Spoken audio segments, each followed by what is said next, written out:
Just while we're waiting for people to come back in, I've got a couple of questions for you. How many of you answered the question out there, out in the lobby? Yeah? So let's have some answers. How long do you think, in a period of 70 years, the average person spends sleeping? What did you put? Can you remember what you put down out there, anyone? Yeah, go on in. Karen, yeah? 22 years and 6 months. Okay, what else did people put? Connor? 8.5 years out of 70 years. Anyone else put any answers down? 25. 26. 15. Sorry? 15. 35. Okay, well, there will be a prize at the end, but I can tell you the answer was 20 years and 3 months. That's out of 70 years. That's a long time sleeping. I think we use most of that up in our teenagers, because I'm not getting a lot of sleep nowadays. But 20 years and 3 months, isn't that a long time in your bed, snoring away? Okay, here's some other questions. A couple of others. They're all going to come up on the screen in a moment. But any idea how much the average person spends worrying? Okay, what do you reckon? 6 years? 40 years out of 70? Was he saying something? 15? 50? 65 out of 70. 65? That's why Alan's got such grey hair. For me, I'd say 50 out of 70, so mine's not quite as grey. Any other advance? Or anyone else want to have a guess? 25? Okay, well, it's interesting because you probably give answers that reflect your own life, and you'll see that we worry more than most, it seems. A lot more than most. What about travelling? On trains, cars, buses? 10 years, you reckon? Anyone else want to have a guess? 15? 4? Okay, well, we're going to watch a short video, and then which will introduce us really to the talk, which touches on all those things. You'll get all the answers in the video.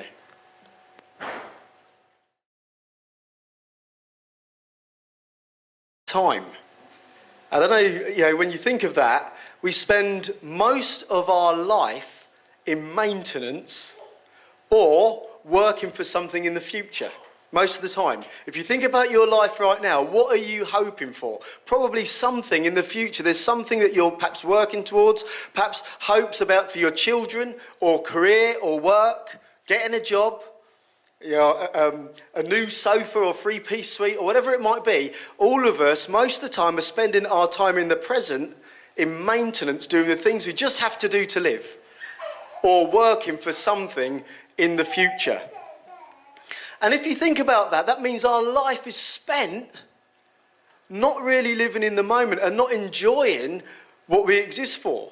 But more importantly than that is the fact that our lives are so taken up with the here and now and working for something tomorrow that we don't get much time to stop and ask the question, why? Why am I living? Why do I exist? Now, most of us ask that question at some point in our lives. Often when we're growing up as little children, we start asking that question, why, don't we?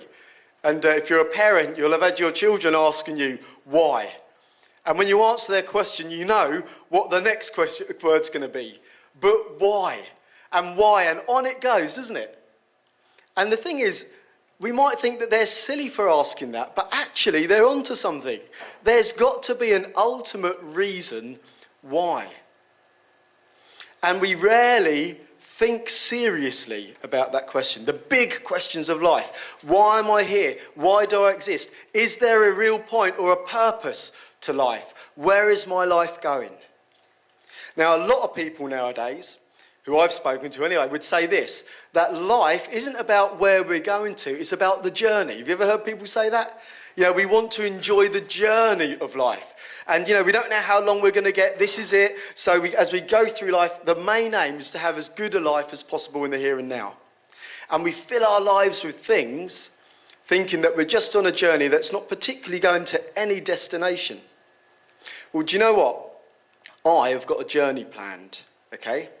After this service, I'll be getting on my motorbike, joining with a mate down at the Q8 garage, and we're riding from here up to Bristol. When we get to Bristol, I'm going to spend some time with my mate and my uncle. We're going to drink a little bit of whiskey. And then, not tonight, but the next morning, we'll be riding through Cheddar Gorge, that's the plan, and then riding back, okay? So people with motorbikes, they do that sort of thing now and then. They go out for ride-outs. And so I've planned that, but have you seen the weather outside? I may have thought twice had I seen the weather. But I do get it that for some people, life is about the journey, because I'm really looking forward to seeing my uncle and drinking a little bit of whiskey with him. Not getting drunk, by the way. And, but if I wasn't seeing my uncle, I'd still want to go for the journey, because it's a great journey down there and a great journey back. And so I get it that for some of us, life is about the journey. But there's three kinds of journeys that we all embark on in life. Okay, you will be on one of these three journeys. Okay, so you can decide which of these three you're on. There is the great journey. Now, if life is just about the journey, then we really want to be having the great journey, don't we? But we're probably not, most of us. Maybe there might be someone here who's enjoying the great journey of life. But the people that get the great journey, most of them live probably down Dyke Road. Have you driven down there lately? You've seen some of those houses, okay? I can't afford the tarmac that their cars are parked on, let alone the cars, not even one of the cars. And their houses, I mean, forget the houses, I can't afford their garage. I mean, George and I had the privilege of staying at a friend's in May. And they've got they're wealthy, right? They've got a huge house. In their front garden, they've got a cottage that we can't afford. And they let us stay in there for nothing. That's amazing, isn't it? And those people, many of those people, they are living the good life, okay? For them, they're going on the beautiful holidays. They don't work so many hours because they've got so much money in the bank. And they are the ones who are having the great journey, okay? But for most of us, it's like life throws us scraps. Have you ever been to a zoo and you see when they throw the lions, the bits of meat? And the lions, like, they pounce on it. It's like their thing, yeah? For most of us, that is our journey. Most of the time, our journey is pretty hard. It's a bit of a struggle. And we're working hard and struggling. What for? For life to throw us a scrap. Maybe 1 week in the sun, if we're lucky. Or maybe a new car, or a nearly new car, or whatever it might be. Life throws us some scraps, and so often, do you know what? We get content with the scraps that life throws to us. And I want to say there's a lot more to it than the scraps that life throws to us. Now, those scraps, they're great, and we can enjoy them, just like that lion, he loves the bit of meat. But, you know, we're made for more than the scraps, okay? So there's the second, that's the second journey that many people, at least in the UK, are living. By the way, if you live in the UK, you already are in the top 10% of the wealthiest people in the world. Did you know that? Even if you're on the bottom of the benefits, you're still in the top 10% of the wealthiest people in the world. And so for the vast majority of people in the world, their journey is really hard. Now I'm talking about, I saw a program not long ago by Panorama. And they were showing, you know, we're very blessed. We talk a lot about the NHS. If you hurt yourself, you can go to the hospital and get free treatment. Well, some of the people that make our scalpels that the doctors use are little children working 18 hours a day in sweatshops, fingers missing, so that they can make our scalpels. And the vast majority of people in the world have really hard journeys. So I want to suggest this. If life is just about the journey, then what journey are you experiencing? Now, just keeping with the metaphor of a journey, you might say, well, yeah, maybe mine's that second one where life throws us some scraps now and then, and we enjoy them as best we can, and then we're looking forward to the next scrap that we're going to get. Maybe that is what sustains you in life. But I want to suggest that a journey should never be enough for any of us, not just the journey. The journey can be great. And like I said, if I was just going for the journey, I would still do it. But that's not the same for me in life. I mean, think about this. If we're going on a journey, then there must be a destination. There must be. Now, if I was going on a journey to Bristol, which is where I am going, if I knew that it was going to be a great journey down there, but I was going to get there and hit a brick wall and that was going to be it, would I go on that journey? Is it worth it? No matter how good the ride might be, if it's going to end in death, I mean, all of you would say, Julian, don't do it. You're mad. It's utterly insane going on a journey that just ends in death. Right? It's true, isn't it?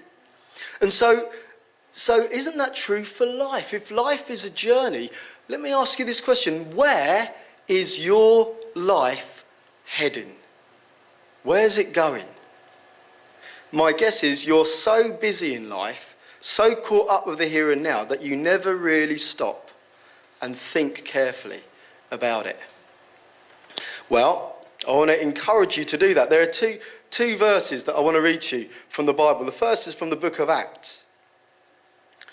And it says this. It should come up on the screen. It says, from one man, he, that's God, created every nation of men, that they should inhabit the whole earth. And this is what it says. And he set the times for them, or determined the times for them, and determined the exact places where they should live. And it says that God did this so that men would seek him and reach out for him and perhaps find him, though he is not far from each one of us. Now look, there it is on the screen, or is it coming up again? So look, it says, and he determined the times set for them. In other words, your life, God has given you your life, your time. He has determined when you should live. This is what this is teaching us. And the exact places where they should live. I don't know how you got to live where you live now, but God determined that. That's what it's saying. And it tells us why. So that you would would seek him and reach out for him and find him. In other words, God wants you to find him. He really wants you to find him. And he's situated you in life in the best place possible to give you the maximum chance of finding him. And it says that we might reach out to him, though he is not far from each one of us. God is not far from each of you today. And then can we have the Isaiah verse up? This is a great verse from Isaiah. It says this, seek the Lord while he may be found. Okay, this is the encouragement of God. He says, seek me, seek the Lord while he may be found. Call on him while he is near. Let the wicked forsake their ways, the unrighteous their thoughts. Let them turn to the Lord, and he will have mercy on them. And so I want to encourage you to do something after today. Okay, we thought about how we're spending our lives. You get, if you live a long life, you'll get almost 1 million hours. Isn't it worth taking just 4 of those hours out to think about the most important questions of life? And to enable you to do that, we as a church would like to give you one of these after the service. I've got a 4-week course, okay? It'll be running here in St George's Hall. You'll be able to come along and we'll have some nice food, a buffet type thing, and then there'll be a short talk, and then there'll be an opportunity to discuss the big questions of life. Now, we're not going to be trying to convert you to be Christians in that course. That's not the idea. The idea is to get you thinking, what am I here for? What is my life about? And so that you're living your life intentionally. We will share with you the Christian faith over that time. That's part of our purpose. But it's not so much to persuade you, but to get you thinking. And that will run for 4 weeks, every Wednesday evening here from 7, doors open at 7:15 for a 7:30 start, finished by 9. So I want to encourage you, 4 hours, that's 1 hour an evening, looking at the Bible and looking at and think about the questions of life for 4 weeks out of your life. Isn't it worth it? Giving a little bit of time to think about the most important questions of life. Well, thank you for listening. And now, most of you know, we're a church here, and every morning we gather here. And the reason that we gather here is for us, most Christians have thought about these things, thought a lot about them. And just incidentally, just so you know this, a lot of people say, oh, you know, Christians, they believe what they believe because they were brought up to believe it. Well, most of the people in our church were not.